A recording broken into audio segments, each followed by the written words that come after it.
Abrazos y lágrimas en el acuartelamiento capital mayoral de Zaragoza. Desde aquí han partido este jueves los 41 militares destinados en Aragón que participarán en la misión de repliegue de las tropas españolas en Afganistán. Sus familiares y amigos se han despedido de ellos, saben que tardarán como mínimo 6 meses en volver a casa. Sé que es mucho tiempo, pero más que nada vivo el momento simplemente y intento no pensar mucho y ya está.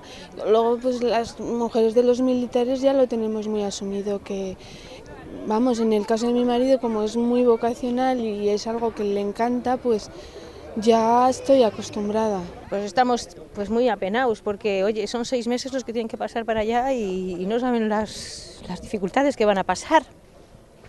Que es muy duro, deja 2 niños y es muy duro. Y siempre van en invierno, siempre toca la Navidad, eso es lo más, la rabia que más me da, pero bueno, te vas acostumbrando y ya está. Estos militares se unirán al resto de compañeros de la Fuerza Española en Afganistán y se encargarán de preparar los materiales y los vehículos que se han utilizado durante estos años en el país asiático para traerlos de vuelta.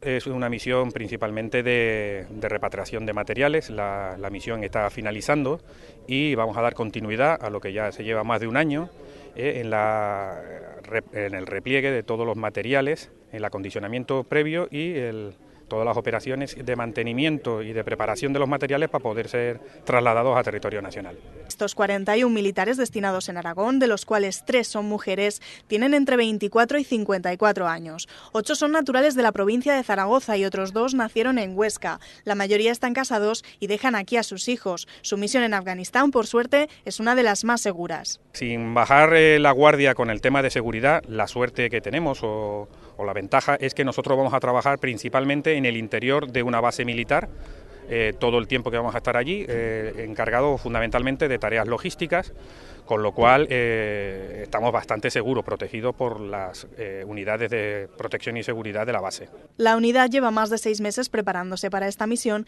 que realizarán a más de 5.000 kilómetros de su casa.